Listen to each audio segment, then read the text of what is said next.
তা আমার লুঙ্গি পড়া ছিল, পানের ডাব্বা হাতে ছিল, আমি পান খাইতেছিলাম। জামায় বুতামও ভালো মতো লাগানো ছিল না। আমি যখন জার্মানি এমবেসিতে ঢুকি তো যারা বৈশা আছে ভিসার জন্য সবাই আমার দেখা খিলখিলায় হাসা দিছে যে দেখো মোল্লা এসে, চেহারার অবস্থা কি, এ আসছে জার্মানির ভিসা নিতে, তাও সেনজিন।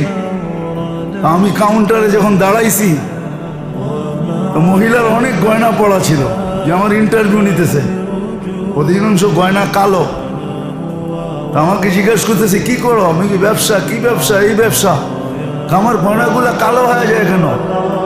আমি বললাম তুমি পারফিউম বেশি ব্যবহার করো তো স্প্রের কারণে গয়না কালো হয়ে গেছে। আমিগুলো হোয়াট করবো কি দিয়ে, পরিষ্কার করবো কি দিয়ে? আমার কারখানায় আসো, এত দূর যাওয়ার তো সম্ভব না, তুমি ঘরোয়াভাবে বলো। আমি বললাম যে ঘরোয়াভাবে এইভাবে তুমি পরিষ্কার করতে পারো। আমি দেখতেছি সে ভিসা প্রিন্ট করতেছে। আমাকে বললো যে এত টাকা দাও, দিলাম, কয় বহু তুমি এখানে। বসলাম, আধা ঘন্টা পরে পাসপোর্ট দিল, আমি খুলে দেখলাম যে হ্যাঁ ভিসা হয়ে গেছে।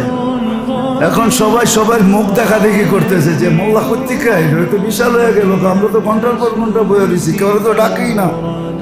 এমন বেশভূষা নিয়ে গেছে, মনে হয় যে উনি বিলকুল এন্টার ইউরোপিয়ান হয়ে আসছে, মানে দেখলেই তাকে ভিসা দিতে হবে, কেননা সে ইউরোপিয়ান স্টাইলে আসছে, নারী বলেন আর পুরুষ বলেন।